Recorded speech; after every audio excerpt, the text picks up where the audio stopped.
Eliminate करने की कोशिश कर रहा हूँ। आप रजीम चेंज ऑपरेशन करते हो, हनी का वो शौकीन है, सेक्टर कमांडर हनी प्रोवाइड करता है। नापे से बाहर हो गया था, हालांकि नहीं होना चाहिए। दो सिनेरियो क्लासिफाइड थे जो जब तक 50 जर्नैल, 50 जज और 50 सियासतदान नहीं लटकेंगे, ये मुल्क ठीक नहीं होगा।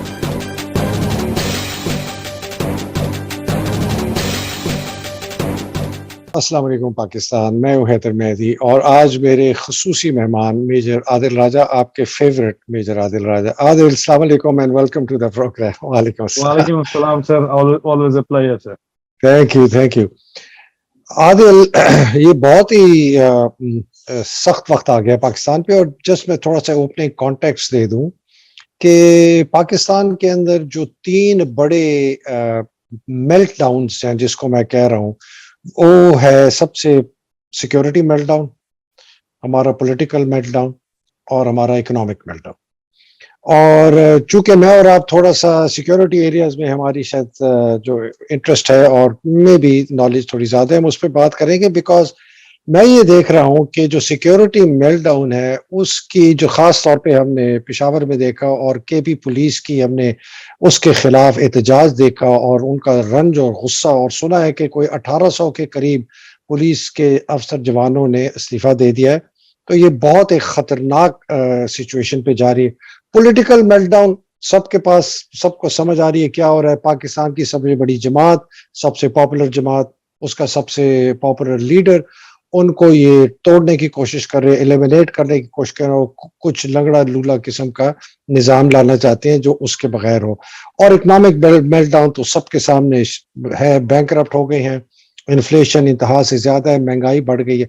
रिजल्ट हम ऑब्वियसली जो हमें नजर आ रहा है वो है कि एनआरकी है, ब्रेक डाउन है लॉ एंड ऑर्डर का, और खुदा न खास्ता we are heading towards some kind of a civil war. तो मैं आज फोकस करना चाहता हूँ Adil on the security meltdown with reference to what has happened, जो कि पेशावर में हुआ है। खैबर पख्तूनख्वा पुलिस का गुस्सा है, बिल्कुल जायज है। वो गुस्सा इस तरह जायज है कि रजीम चेंज ऑपरेशन जब से हुआ है, इन्होंने कहा जी जो आपस में सर बात फ्रैंक करनी चाहिए, बात जो है वो ओपनली करनी चाहिए। अगर हम दुका हम हमारे हमें लोग सुनते ही इसलिए हैं कि हम जो है वो खुल के बात करते हैं, और रेप्रिकॉशन से इस वजह से शायद हमारे लिए कम है कि हम पाकिस्तान के अंदर नहीं फंसे हुए, पाकिस्तान से हम निकल आए हैं।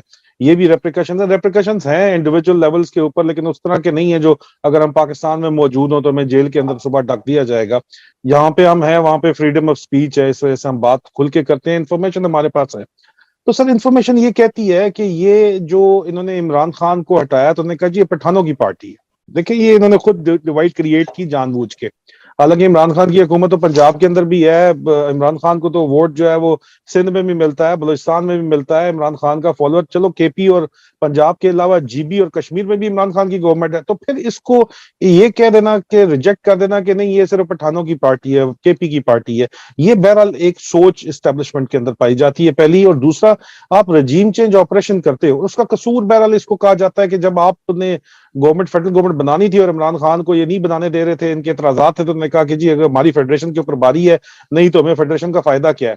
ये कहा गया था 2017-18 के अंदर, बासगश थी इस्लामाबाद के अंदर बहुत ज्यादा, जिसकी वजह से मजबूरी होगी थी, नहीं तो जनरल बाजवा उस वक्त भी पूरी टिल का जोर लगा के इमरान खान को आने ही ना देता। बहरहाल उसने ये जरूर किया, बाद में जो बात खुल के सामने आई कि विजिबल मेजोरिटी जो इमरान खान को मिल रही थी, आरटीएस बैठा दिया, विजिबल मेजोरिटी जो है उन्होंने नहीं आने दी, हंग पार्लियामेंट इमरान खान की उन्होंने बनने दी। और ये उनका हमेशा से प्लान था पहले साल से ही कि इमरान खान का रजीम हमने चेंज करना ही करना है और वापस लेके आना है अपनी पंजाबी डार्लिंग्स को, लेके आना है वापस, जो कि डार्लिंग्स जो उनके हैं, जो के लिए करप्शन कोई मसला ही कोई नहीं है, जो खुद भी करप्ट है इनकी तरह, ताकि ये खुल के करप्शन कर सके। क्योंकि उन्होंने इनको अपॉइंट किया था, वादे वईद के ऊपर सुसर जी ने कोई वादे किए थे जिनकी वजह से आए थे, इन्होंने खुद ये क्वेश्चन फेडरेशन के ऊपर खड़ा किया। और उसी की पॉलिसी बाजवे की अभी आर्मी चीफ भी आपको चलाते हुए नजर आते हैं। तो आपने रजीम चेंज ऑपरेशन की पहले, फिर आपने केपी पुलिस को इक्विप करना बंद कर दिया, उनके जो है वो लेटेस्ट इक्विपमेंट एंड गियर आपने बंद कर दिया। वेरज तरीके तालिबान पाकिस्तान का अचानक से जो इक्विपमेंट उनके पास आना शुरू हो गया, उनके पास जबरदस्त किस्म का इक्विपमेंट, और उनके पास जो है खरीदारी उन्होंने शुरू कर दी। मैं ये नहीं कहता कि आपने खुद करवाई नहीं करवाई, क्योंकि मेरे पास इस वक्त तक इसके ऊपर कोई सॉलिड एविडेंस नहीं है। जब होगा, जब सॉलिड सोर्स रिपोर्ट होगी तो फिर मैं जरूर इसके ऊपर बात करूंगा। लेकिन ये एक हकीकत है कि तरीके तालिबान पाकिस्तान तगड़ी होनी शुरू होगी, और उनके मुकाबले में आपकी फर्स्ट लाइन ऑफ डिफेंस थी वो केपी पुलिस थी, जबरदस्त तरीन पुलिस, उसको आपने इक्विप करना बंद कर दिया। उनकी तनख्वाहें और स्पेशल अलाउंसेस और इवन राशन तक के ऊपर आपने कटिंग लगा दी। आपने उनके साथ सुतेलों वाला सलूक करना शुरू कर दिया। 1971 वाली याद जो है वो दोबारा शुरू आने लग गई। जिस तरह फॉक्सलैंड में ऑपरेशन आप करते हैं दुश्मन के अंदर, आप खुद ब्लू लैंड बन गए और केपी को फॉक्सलैंड बना के आपने जो है ना वो अपने टारगेट और ऑपरेशन करने शुरू कर दिए, तो फिर उनका गुस्सा क्यों नहीं होगा। और सिक्योरिटी मेल्टडाउन का सर जहां तक तल्लक है, तो आपका सबसे बड़ा रिसोर्स हैवी इदारा कौन सा है, एजेंसी कौन सी है? आईएसआई है सर। आईएसआई का डीजी जारी बात है उसका बॉस है, वो अपने कैंप ऑफिस से बाहर तो निकलता ही नहीं है सर, ठीक है। और कैंप ऑफिस की रेनोवेशन पे उसने खर्चा शुरू कराया हुआ है ठीक ठाक किस्म का। कभी ए आती है, कभी बी आती है, कभी सी आती है वहां पे सर। हनी का वो शौकीन है, सेक्टर कमांडर हनी प्रोवाइड करता है। ये हनी हनी खेल रहा है सर, और ये अपने अपने शशकों के अंदर पड़ा हुआ है, और ये प्रेस कॉन्फ्रेंस में बैठ के कहता है अगर हम ना चाहते तो अरशद शरीफ बाहर जा ही नहीं सकता था। ये इस तरह की प्रोक्लेम करता है, और मेरी जिम्मेदारी, और खुद कहता है कि आप हमारा एहतसाब करें।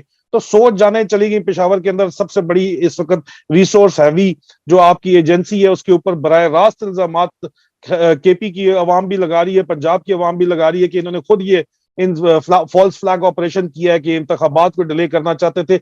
उस प्रेशर की वजह से इनको इंतखाबात के लिए भी हाँ करनी पड़ गई है। पंजाब में अभी भी ये जो है ना वो बैठे हुए हैं, अड़की मार के बैठे हुए हैं। लेकिन सर ये देखिए ना, जब यहाँ पे प्रॉब्लम फिर सिक्योरिटी लैप्स, तो ये सिक्योरिटी जो है वो मेल्ट डाउन सिक्योरिटी लैप्स की वजह से, और सिक्योरिटी लैप्स इस वजह से है कि राइट फ्रॉम द टॉप आपकी प्रायोरिटीज ही ठीक नहीं है। आपकी प्रायोरिटीज जो है वो पॉलिटिकल मैनेजमेंट और पॉलिटिकल इंजीनियरिंग है। आईएसआई के अंदर भी रिसोर्स अलॉटमेंट अगर आप देखें तो हैवीएस्ट जो रिसोर्स अलॉटमेंट इस वक्त है वो इंटरनल विंग की है। और इंटरनल विंग का जो आपने बॉस लगाया हुआ है DGC major general Faisal Naseer, उसके ऊपर रिपोर्ट्स हैं कि जी वो ईरान के तेल की स्मगलिंग में इन्वॉल्व है, वो जनाब स्मगलिंग के लिए कोयले की कानों के ठेकों के अंदर इन्वॉल्व है, और वो अपना सेक्टर कमांडर बलूचिस्तान का सैक कर देता है सिर्फ और सिर्फ इसलिए कि ईरान से तेल की स्मगलिंग के लिए उसके पसंदीदा स्मगलर्स को फैसिलिटेट नहीं किया जा रहा। उसके बाद जो है वो नामजद मुल्जिम है आपका वो डीजीसी, और आप उसके सेक्टर कमांडर्स जो नामजद मुल्जिम है अरशद शरीफ शहीद की वालदा ने उनके कत्ल में किए हुए हैं, इमरान खान के ऊपर कातलाना हमले में किए हुए हैं, लोगों को नंगा करके मारने को सिटिंग सेनेटर सिटिंग पॉलिटिशियंस को किए हुए हैं,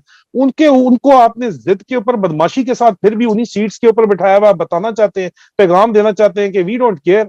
तो सर ये इस तरह तो काम नहीं चलता ना। फिर जाहिर बात है फिर सिक्योरिटी मेल्टडाउन तो होगा, और सिक्योरिटी मेल्टडाउन से पहले जो है वो पॉलिटिकल मेल्टडाउन हुआ है, और उसका डायरेक्टली रिलेटेड है सर वो आपके इकोनॉमिक मेल्टडाउन से। अच्छा, सो आदिल, ग्रेट। तो मुझे ये बताए, focusing on the security meltdown, बिल्कुल आपने बताया ISI, DG ISI. Just a quick question on the DG ISI and on the ISI. Adil, मेरा एक और ये मैंने बहुत सीनियर पुलिस ऑफिसर्स और जो सिक्योरिटी एक्सपर्ट्स हैं ना, मैंने सबसे बात की जब से ये सानिया हुआ है, और एक व्यू अभी तक आ रहा है, और खास तौर पे वो लोग जिन्होंने इस पहली जब ये 2015 के अंदर हमने क्रैकडाउन किया था, ये उन लोगों के साथ है और जो अभी भी बहुत एक्टिव है, रिटायर्ड है, लेकिन वो कहता है कि उन्होंने मुझे कहा कि सीनियर मेरे से, उन्होंने कहा जी मेहदी, स्टेट के सामने ना कोई मिलिटेंट एजेंसी नहीं ठहर सकती। अगर स्टेट जो है वो ये इरादा कर ले कि हमने इसको एलिमिनेट करना, और हमने करके दिखाया, पहले भी हमने करके दिखाया और अभी भी हम कर सकते हैं। अगर स्टेट का मतलब है स्टेट ऑफ पाकिस्तान, और उसका सबसे बड़ा जो आपने बात की कि वो फौज है, फौज के अंदर सबसे बड़ा इंटेलिजेंस का इदारा आईएसआई है। तो अगर ये इदारा इरादा करें कि इन्होंने क्रैकडाउन करना है, अगर ये करे इरादा, तो उस इरादे से पहले आसिम मुनीर को क्या तब्दीलियां लानी पड़ेंगी कि ये रीफोकस हो अपने असल काम पे, और ये जो वीडियोस और पोर्नोग्राफी और ऑडियो और ये पॉलिटिकल इंजीनियरिंग से हटें? क्या उसको करना पड़ेगा?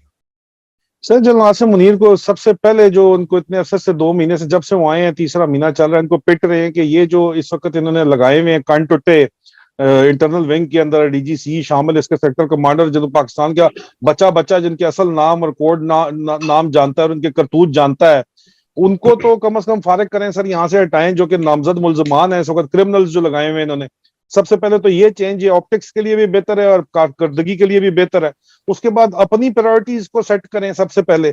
अपनी पॉलिटिकल इंजीनियरिंग की प्रायोरिटी तो उनकी अपनी है ना सर। वो खुद तो फौज को तो उन्होंने साइड पे कर दिया कि हमने नहीं करना, लेकिन आईएसआई से यही वो काम करवा रहे हैं। डीजीसी बराह रास्त उनसे आके ऑर्डर्स लेता है, डीजीआई को बाईपास करके तो डीजीआई जाहिर बात है अपने चक्रों के अंदर बिजी हैं। उनको वो कहते हैं नहीं जी हम अप्रैल में ही निकालेंगे, ज्यादा पहले नहीं निकालना, क्योंकि डायरेक्ट कमांड जो है वो मेरे ख्याल में चीफ ऑफ आर्मी साहब को सूट करती है कि वो बराह रास्त ऑर्डर्स दे। तो सर ऑर्डर्स देने के लिए ये जो पर्सनल लॉयल्टीज हैं इनकी डीजीसी के साथ, उसके सेक्टर कमांडर्स को, जिस भी हर जनरल जो है, हर कमांडर जो है अपने अंडर कमांड को प्रोटेक्ट करना चाहता है, अपने परों के नीचे रखना चाहता है। वो कहता है जी मैं करूंगा जो करूंगा, प्राइड लेते हैं। आपको पता है सर फौज में कल्चर है कि आप प्राइड लेते हैं अपने अंडर कमांड को जो है प्रोटेक्ट करके। लेकिन सर ये जो कुछ उसने किया है, इसको अगर वो अभी जनरल आसिम मुनीर प्राइड लेते हैं इनको बचा प्रोटेक्ट करने में, तो इसका मतलब है कि जनरल आसिम मुनीर शामिल थे उनके तमाम जराइम के अंदर। ऑर्डर्स जनरल आसिम मुनीर देने के अंदर, जनरल बाजवा के तमाम ऑर्डर्स में, तमाम फैसलों में वो फुली तौर के ऊपर शामिल थे फिर। तो इसलिए सर उनको अपनी प्रायोरिटीज चेंज करनी पड़ेंगी, और प्रायोरिटीज पॉलिटिकल इंजीनियरिंग की जगह नेशनल सिक्योरिटी उनको करनी पड़ेगी, नेशनल इंटरेस्ट को तरजीह देनी पड़ेगी। इस वक्त तक लोगों को वाज़े तौर के ऊपर नजर आ रहा है कि पर्सनल इंटरेस्ट जो है वो सुपरसीड करते हैं नेशनल इंटरेस्ट को। तो नेशनल इंटरेस्ट को ये ऊपर ओवर एंड अबव प्रायोरिटी देंगे अगर, और अपनी प्रायोरिटी सबसे पहले तो सेट करेंगे, इनका कोई एहतसाब करेंगे, तो फिर ही कुछ हो सकता है। अभी मैंने बहरहाल आपको ये जरूर बताया था कि ये हो सकता है कि टेक्नोक्रेटिक सेटअप, आपको पता है जनरल मेरे एक्स बॉस और जनरल आसिम मुनीर के भी एक्स बॉस जो हैं, जिनको आपने बड़े वाज़ेह किस्म का जवाब दिया, जनरल तारिक खान जो इस वक्त टेक्नोक्रेटिक सेटअप के लिए जो एक प्रोपगेशन कर रहे हैं, उसके लिए जो है वो एडवोकेसी कर रहे हैं इस वक्त, अगर ये इनको लाना पड़ गया तो फिर कौम को दिखाने के लिए हो सकता है। क्योंकि मेरी इतलात तो ये है कि एसआईबी बड़ी एक्टिवली अरशद शरीफ शहीद के कातलों के जो है वो उनके खिलाफ सबूत इकट्ठे कर रही है, और इनको अगर उनको टांगना पड़ गया पब्लिक इमेज ऑप्टिक्स के लिए, तो वहां पे जाके हो सकता है कुर्बानी फिर दें कि जी नेशनल गवर्नमेंट तो, या टेक्नोक्रेटिक गवर्नमेंट नेशनल गवर्नमेंट के नाम के ऊपर तो आ गई है, लेकिन ये इतनी फेयर है कि देखो इन्होंने अपने ही फौजी आईएसआई के ऑफिसर्स को ही टांग दी है, इंसाफ के तकाजे तमाम के तमाम पूरे कर दिए हैं। अवाम को भी टॉफी दे दी जाए उस सूरत के अंदर, टॉफी तो नहीं, खैर ये बहुत बड़ी जो है मिठाई के डब्बे होंगे, तो ये मिठाई का डब्बा अवाम को मिठा खिला दिया जाए इंसाफ के नाम के ऊपर, और बाकी ठीक है जो है नेशनल गवर्नमेंट के नाम पे टेक्नोक्रेटिक सेटअप खींचा जाए 2 साल फिर। तो ये इस सूरत के अंदर तो पॉसिबल है। लेकिन आपने एक आइडियल सिचुएशन में पूछा है, मेरी जाती राय पूछी है, तो मेरी जाती राय तो यही है कि there is a very big issue in the priorities right now, priorities need to be set. Adil, मैंने ना जब पिछला अपना वीलॉग किया था मैं बहुत गुस्से में था, और मैंने बस तकरीबन आपे से बाहर हो गया था, हालांकि नहीं होना चाहिए, लेकिन इतना दुख था। तो मैंने इसी पे कहा था, यही बात की थी कि जल आसिम आपको क्रैक डाउन करना है। मेरे पास जो रिएक्शन आया है ना उस सिर्फ सेंटेंस का कि मेहदी साहब आप भी बिक गए हैं, लगता है आपके पास खाकी लिफाफा चला गया है, आपको ये नहीं पता है कि आसिम मुनीर इनके साथ मिला हुआ है। हत्ता के इतनी सीरियस एलिगेशन लगाई हैं कि जी फौज ने ये खुद करवाया है इलेक्शन डिले करने के लिए, which I don't believe by the way. मैं नहीं समझता कि आसिम मुनीर आदमी ये इस हद तक पहुंचेगा। अगर ये है तो फिर तो पाकिस्तान का खुदा ही हाफिज। लेकिन इतना वायलेंट रिएक्शन आया है लोगों का, मेरा सिर्फ इस पर कहने के लिए कि यार आसिम मुनीर तुमने ये करना है।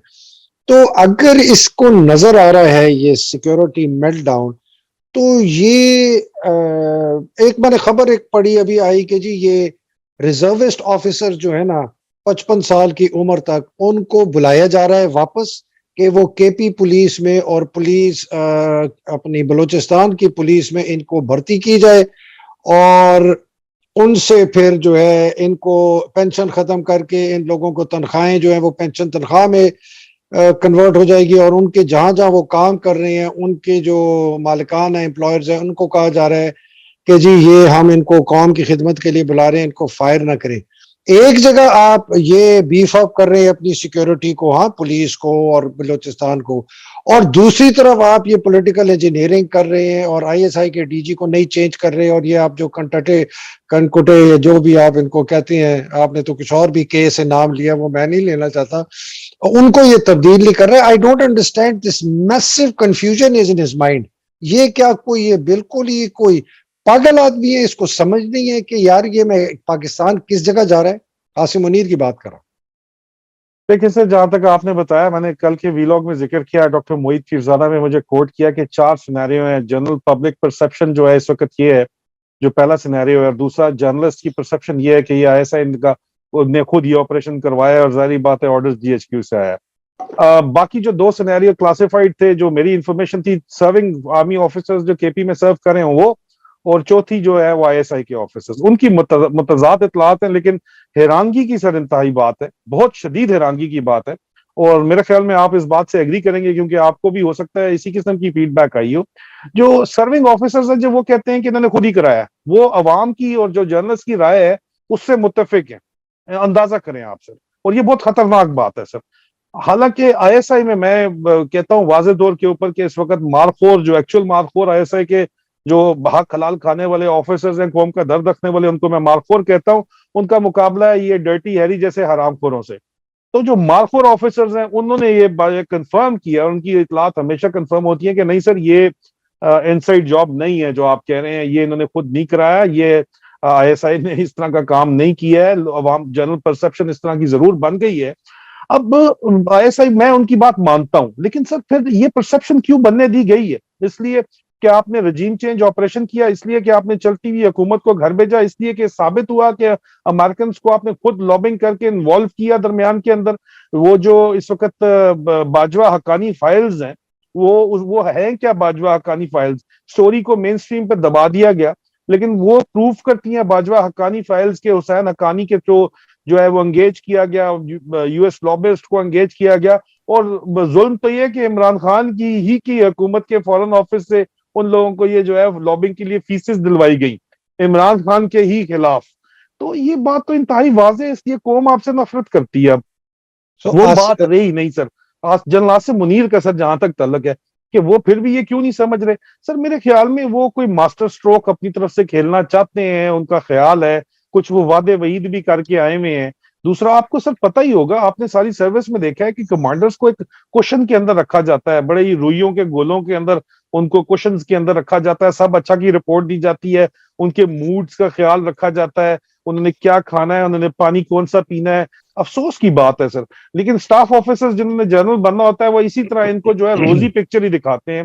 Where is actual on ground जो सिचुएशन है, मैं आई वुड बी अमेज्ड कि अगर इनको वाकई ना पता हो, इनको हर तरफ से या तो दरबारियों ने घेरा हुआ है और घेरा हुआ होगा, लेकिन 50% तो इनको फिर भी समझ आ रही है कि ग्राउंड के ऊपर असल में क्या चल रहा है, हमारे बारे में लोगों के क्या सेंटिमेंट्स हैं।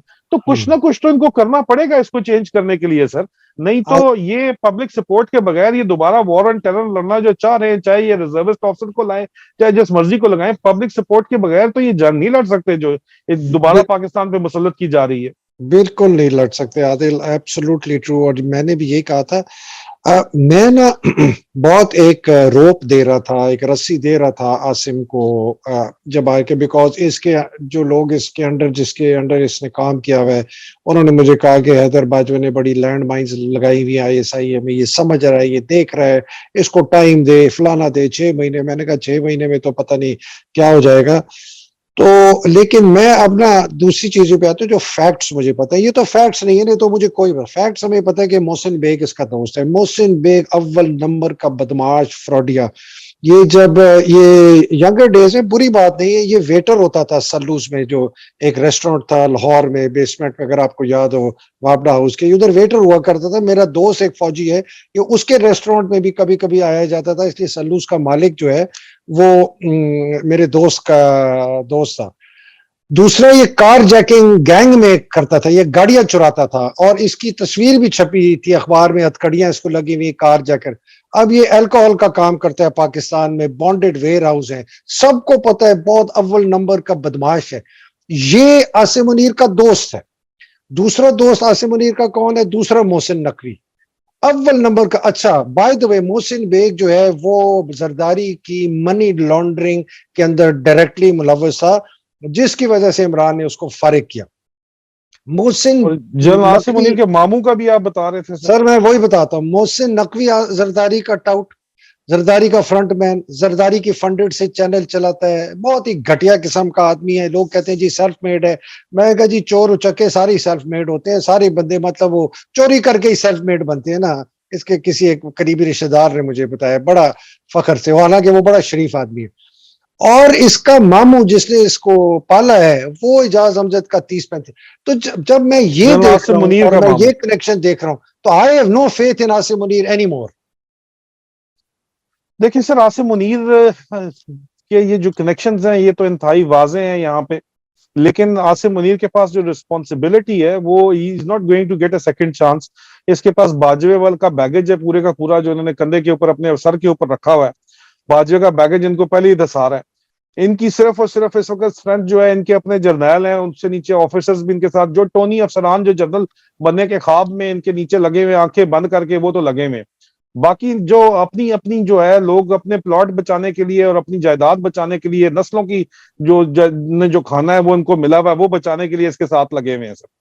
और बाकी ये जो कुछ इस वक्त यहाँ पे कर रहा है, जो इसने इस वक्त ऑप्टिक्स दी है आपके सामने है, मोहसिन बेग हो गया या मोहसिन नकवी हो गया या ग्राउंड के ऊपर डीजीसी हो गया। डीजीसी भी जब ये डीजीएमआई थे तो इनका सेक्टर कमांडर था सिंध का, इसीलिए उनसे 1-to-1 है। उनकी आने की बड़ी शदीद लॉबिंग जो है आर्मी चीफ बनने की करता रहा है, मुसलसल ये करता रहा है। तो सर इंडिकेटर्स तो कोई भी जो है इस किस्म के नहीं है कि ये कोई ठीक काम जिनसे एक्सपेक्ट किया जा सकता है।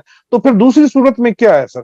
सर दूसरी सूरत में हम मुझे यहाँ पे जो है बड़ी शदीद किस्म की मजीद ये जो है बढ़ती नजर आ रही है इंस्टेबिलिटी पाकिस्तान के अंदर। यहाँ पे कोई भी स्टेबिलिटी होती नजर नहीं आ रही, क्योंकि इनके पास जो सोल्यूशन जिस किस्म के इन पे ये काम कर रहे हैं वो है जनाब के टेक्नोक्रेटिक सेटअप। बस 3 महीने से बजाते खुद ये इंटरव्यू कर रहे हैं लोगों के टेक्नोक्रेटिक सेटअप के लिए। ये उसके अलावा ये मेरी इतलात है सर, जो मेरे मेरे सोर्सेज हैं उन्होंने ये कंफर्म ये बात बताई है।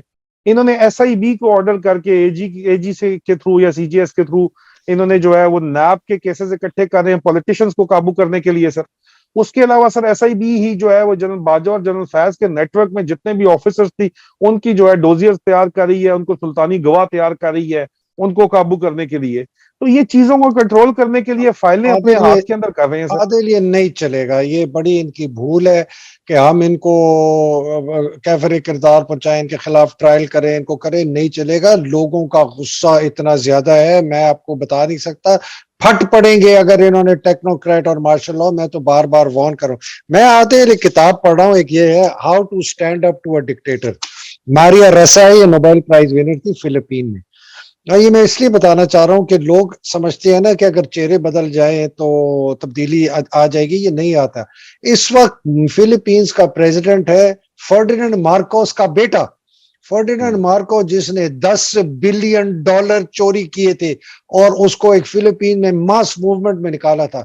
क्यों अभी वो बन गया? इसलिए निजाम वही है, वही जुडिशरी है, वही ब्यूरोक्रेसी है, वही पुलिस है, वही फौज है। मैं ये किताब पढ़ के हिल गया कि ये अगर पाकिस्तान में सिर्फ इलेक्शन आके चेहरे बदले और इमरान आ भी गया 2/3 से, और अगर निजाम नहीं बदला, ये फौज की बिल्कुल असर नौ तंजीम नहीं की गई, ब्यूरोक्रेसी की, तो ये कमबख्त मरियम, ये कमबख्त चटकू बिलावल ये वापस आ जाएंगे। ये लोगों को समझना चाहिए। मेरी नजर में Adil the only way after free and fair election, और उससे पहले पहले कि मैस मूवमेंट लोगों की होनी है कि वो फोर्स करें फ्री एंड फेयर इलेक्शन, और उसके बाद इमरान आए। और अगर अख्तर मेंगल ने जिंदगी में सिर्फ एक ही अच्छी बात की है मेरा ख्याल है, उसने कहा 50 जर्नलों को टांगो, 50 जजेस को टांगो और 50 पॉलिटिशियंस को टांगो तो पाकिस्तान ठीक हो जाएगा। What's your view? सर देखिए वे फॉरवर्ड तो यही है, लेकिन ये आप ब्लडी रेवोल्यूशन की बात करें या कर्नल्स रिवोल्ट की बात करें तो पाकिस्तान में इतना आत्मा है नहीं। ये 25 करोड़ की कौम में 25 लाख अवाम तो बाहर निकलती नहीं है। ये प्लेट के ऊपर कहते हैं हमें आजादी दे दो, हालांकि मैं कहता हूँ कि प्लेट पे तो बिस्कुट ही मिल सकता है। बिस्किट भी नहीं, बिस्कोट मिल सकता है, बिस्कुट। उसको चाय में बिस्टो डुबो के खा लो। बिस्टो कहाँ, बिस्टुक मिल सकता है प्लेट के अंदर सिर्फ। हाँ, तो आजादी सर यहाँ पे लोग अगर बाहर नहीं निकलेंगे तो इसी तरह पिसते रहेंगे। और इमरान खान भी ये बात मेरे ख्याल में रियलाइज करते हैं। उनके साथ मेरे ख्याल में नॉर्थ पंजाब और अगर वो कॉल दें तो बलोच अवाम भी खड़ी हो जाएगी और केपी की अवाम उनके साथ खड़ी होगी। लेकिन इमरान खान ऐसी कॉल देना नहीं चाहते क्योंकि उसका नतीजा ब्लडी रेवोल्यूशन होगा जिसके अंदर नुकसान फिर दोबारा पाकिस्तानियों का होगा इसके अंदर, इसमें तो कोई शक नहीं है। और इमरान खान को पर्सनल नॉन ग्रांटा करने की जो वो ढूंढ रहे हैं वो मिल जाएगी उनको। तो सर वो कायदे आजम की स्ट्रगल भी इसी किस्म की थी। एक दफा अगर ये 2/3 मेजोरिटी के साथ आ जाते हैं जो हमारी स्ट्रगल है सर, तो उसके बाद वो कॉन्स्टिट्यूशनल रिफॉर्म्स का प्रोसेस शुरू कर सकते हैं। और वो कॉन्स्टिट्यूशनल रिफॉर्म्स का प्रोसेस ही एक स्टेप फॉरवर्ड है कि इस पूरे के पूरे सिस्टम को ओवरऑल करके लेजिस्लेचर को अलहदा करें, एमपीएस एमएनएस को और सेनेट को अलहदा करें। उनका काम सिर्फ लेजिस्लेशन हो, एग्जीक्यूटिव को से अलहदा कर दें। एग्जीक्यूटिव अपनी मर्जी से, जो चीफ एग्जीक्यूटिव है, प्राइम मिनिस्टर है, प्रेसिडेंट है, जो भी है, वो अपनी मर्जी के साथ अपनी पूरी काबीना, उसको कोई जरूर ये ना हो कि जिनको मेंबर नेशनल असेंबली बनाना है, मेंबर प्रोविंशियल असेंबली बनाना है, लोगों को फंड्स ना देना पड़े, वो अपनी मर्जी से चलाए। और सर असल जो नीचे डेवोल्यूशन ऑफ पावर है, लोकल गवर्नमेंट लोकल बॉडीज चलाएं, उनके जी। फ्री एंड फेयर इलेक्शन हो सर, इसके अलावा तो आदिल, कोई और रास्ता नहीं है सर। ये सारी चीजें जब तक अजदहा फौज का रिफॉर्म नहीं होगा ना, और आर्मी चीफ की पावर कर्व नहीं होगी, बाकी कोई रिफॉर्म नहीं हो सकता। यही मैंने तारिक खान को कहा था, उसने सारी रिफॉर्म्स की बात कर ली, फौज के रिफॉर्म्स की बात। मैं दो बातों पे आपसे छोड़ के जाना चाहता हूं, फिर आपके क्लोजिंग रिमार्क। आदिल, ये एक बड़ी इंटरेस्टिंग मेरे से अब कॉन्वर्सेशंस होनी शुरू हो गई हैं ओवरसीज पाकिस्तानी। वो कह रहे हैं कि जी एक ओवरसीज पाकिस्तानी इसका ग्रुप है जो $30 बिलियन का पाकिस्तान डेमोक्रेसी फंड बनाने के लिए तैयार है, प्रोवाइडेड पाकिस्तान में फेयर एंड फ्री इलेक्शन हो और उनकी इन्वेस्टमेंट की आयरन क्लैड गारंटीज हो। और ये मैं बहुत एक्टिवली इस पे काम कर रहा हूं। तो मैंने कहा अच्छा चलो ये छोड़ता हूं। दूसरा इंटरेस्टिंग ये है कि ईरान में अगस्त 1981 में 2 बॉम्ब ब्लास्ट हुए, जिसके अंदर उनका सदर, उनका प्राइम मिनिस्टर, उनका पार्टी चीफ जस्टिस, उनके 27 एमपीज हलाक हो गए।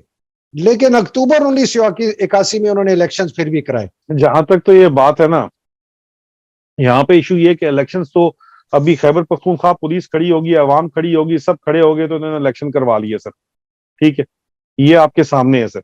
और इसके बगैर ये पॉसिबल सर होना नहीं था। मतलब ये अगर ये इतना ज्यादा शोर ना मचता तो ये किसी सूरत भी ये जो है ये पॉसिबल नहीं हो सकता था सर, कि ये काम हो सकता। इससे इसके अलावा दूसरा जो सर आपने कमेंट किया, दूसरा जो आपने सवाल किया कि ये जो 30 बिलियन का फंड है, सर ये कितना 30 बिलियन का फंड, इनको कोई परवाह पाकिस्तान की हो तो ये 30 बिलियन का फंड आने दें। ये तो उल्टा पाकिस्तान से इनकी बदमाशी का ये लेवल है कि क्यों बंदा वहां पे आवाजें हक उठाए कि यार मैं पढ़ा लिखा बंदा हूं, पाकिस्तान में पैसा लगाना चाहता हूं, तो कहते हैं कि हमारे साथ चलो, हमें पैसे दो, नहीं तो जाओ पाकिस्तान से। 8 लाख पाकिस्तान से ब्रेन ड्रेन, 8 लाख नौजवान हम्म। जो हम्म। कैपेबल नौजवान है वो पाकिस्तान छोड़ के चला गया सर। ये आज की रिपोर्ट है, पिछले 10 महीने के अंदर सर। तो ये तो भगाना चाहते हैं पाकिस्तान से, जिंदा भाग का वहां पे नारा लग रहा है। ये यहां से आने अंदर क्यों देंगे इस चक्कर के अंदर? ये सर हम्म। बहरहाल ये खीर जो है ये जोरे बाजू के साथ ही कुछ होगा। और इमरान खान को मुझे लग रहा है कि आखिर में ये कॉल देनी पड़ ही जानी है कि ये रेवोल्यूशन के बगैर ये पॉसिबल होगा नहीं, क्योंकि इन्होंने पावर के ऊपर जो ग्रिप है वो छोड़नी नहीं है, क्योंकि इनको डर है कि अगर इन्होंने ग्रिप छोड़ी तो इनका एहतसाब हो जाएगा। एक आखिरी उम्मीद मुझे ये है कि जस्टिस काजी फाइज ईसा से इनकी बड़ी जानें निकली हुई है, उससे पहले जो है जर्नैल अपने प्लॉट सारे बेचना चाहते हैं, डिस्पोज ऑफ करके एसेट पाकिस्तान से बाहर मुंतकिल करना चाहते हैं। तो जस्टिस काजी फाइज ईसा जो है, हालांकि उनके साथ अच्छी तो नहीं की गई, लेकिन मुझे एक होप है कि उस तरफ शायद जुडिशरी अपनी कमर दिखाए और कोई खड़ी हो जाए, और इधर से इमरान खान अगर जो है वो अपनी मूवमेंट चलाए, तो इस अजदहे का जो पाकिस्तान को खा रहा है, खुद अपने ही ये वो सांप बना हुआ है जो अपने बच्चों को खाता है, तो इसका तभी इसी सूरत के अंदर इलाज हो सकता है सर। और तो मुझे नजर नहीं आता, ये जितना मर्जी नारे मारे आप और मुझे, तो ये कहते हैं कि हम पाकिस्तान के दुश्मन है, और ये इनकी पुराना पेट गेम है कि कभी भी ये अपना नाम नहीं आने देते जर्नैल। ये कभी भी नहीं कहते कि जर्नैलों का, आप कहेंगे नहीं पाकिस्तान के दुश्मन, कभी हम्म। भी ये अपना नाम नहीं आने देंगे। ये कहेंगे नहीं नहीं ये पाकिस्तान के दुश्मन है, तो ये ये अपना पाकिस्तान नाम, दुश्मनी है। ये ये समझते हैं सर ये टोटल 400-500 जो यहाँ पे जर्नैल है यही पाकिस्तान है बस सर, और कोई हाँ, पाकिस्तान नहीं है सर। ये तो अपना नाम वहां भी नहीं आने दे रहे हैं। आईएमएफ ने कहा है कि सारे सिविल सर्वेंट्स जो हैं और पब्लिक सर्वेंट्स हैं, उन्होंने एसेट डिक्लेयर करने हैं जब वो बैंक अकाउंट खोलते हैं। तो प्राइम मिनिस्टर शहबाज शरीफ ने उनसे कहा है कि फौजी जो अफसर हैं उनको एग्जेम्पशन दी जाए। You know Adil, last question to you. एक बात हो रही थी कि आसिम मुनीर अगर बताना चाहे हमें कि वो क्या कर रहा है। सुना यह है कि नेशनल असेंबली में जाके कोई ब्रीफिंग कर रहे हैं, वो और आपका favourite honey trap master Nadeem Anjum. मेरी मेरी नहीं वो रिक्वेस्ट हनी है, ट्रैप मास्टर सर उसका सेक्टर कमांडर है इस्लामाबाद वाला, वो तो तो ये ये। हनी ट्रैप मास्टर का बाप है ना। हाँ तो सर, हाँ सर। तो मेरा रिक्वेस्ट में बड़े सीरियस रिक्वेस्ट है कि आसिम मुनीर जो एड्रेस करे ना नेशनल असेंबली को, ब्रीफिंग दे, वो लाइव टेलीकास्ट होनी चाहिए और वो पूरी कौम के सामने बताए कि मैं क्या कर रहा हूं और वो मैं क्यों कह रहा हूं। इसलिए कि आदिल, अगर ये बात करेगा सबके सामने, वो कहते हैं जी इन कैमरा बड़ी सीक्रेट। सीक्रेट क्या होती है? निकलने से पहले सारी दुनिया में बातें फैल जाती हैं, तरोड़ मरोड़ के आती हैं। वो लाइव टेलीकास्ट हो कि ये बंदा कौम को क्या कह रहा है, मैं किस तरह डील करूंगा इस सिक्योरिटी थ्रेट से। और अगर कोई बहुत ही सेंसिटिव बातें हैं वो इस स्पीच के बाद वो इन कैमरा करे। What do you think? Sir पहली चीज कौन सी national assembly sir, it's a joke, it's not a चलिए नेशनल जो कुछ असेंबली, भी है, इट्स अ पपेट, ठीक है। सेकंड सर, इससे पिछला चीफ गया था, उसने अयाज सादिक ने खड़े होकर कहा था, हमें उसको ऑर्डर किया गया था, हमने उसकी माँ बहन एक की थी, लेकिन उसने ठीक कहा था, उसने कहा था टांगे कांप रही थी, कांपे टांग रही थी उसकी, ठीक है, और पसीने माथे से छूटे हुए थे। चलो ये आके कॉन्फिडेंट भी कहेगा कि मेरे पपेट्स है, मेरा क्या कर लेंगे, तो ये कभी भी सर, कौन सी आगे असेंबली में बैठे कौन से लोग होंगे सर? आदि तो असेंबली वैसे ही खाली है सर, रिजाइन हुआ है, इस असेंबली की वैल्यू ही कुछ नहीं है। आदिल द और रीजन, सर इससे तो सर फिर जी मैं आपकी बात समझ रहा हूँ सर, आप जो बात कर रहे हैं ये कभी भी नहीं आएंगे सर इसके ऊपर, ये कभी भी इस तरह नहीं आएंगे। ये अपनी टर्म्स के ऊपर खेलना चाहते हैं, अपनी मर्जी करना चाहते हैं। इनके जहनों में जो खन्नास भरा हुआ है सर, वो कोई बहुत बड़ा मुझे डर है, और मेरा मेरा सबसे बड़ा खौफ ये है कि कोई बहुत बड़ा अजाब जो है वो ये खन्नास इनके जहनों से निकालेगा, नहीं तो इनके जहनों से ये खन्नास नहीं निकलने वाला सर। अख्तर मेंगल की बात से एंड करता हूं, जब तक 50 जर्नैल, 50 जज और 50 सियासतदान नहीं लटकेंगे ये मुल्क ठीक नहीं होगा। आदिल बिल्कुल राजा, थैंक यू वेरी मच। अल्लाह सुब्हान ताला आपको, आपके अहलोयाल को हिफ्ज़-ओ-मान में रखे, पाकिस्तान को अपने हिफ्ज़-ओ-मान में रखे। पाकिस्तान जिंदाबाद, पाकिस्तान पाइंदाबाद। इजाजत दें आइदान, थैंक यू वेरी मच। बहुत इलाही शुक्रिया सर, अस्सलाम वालेकुम।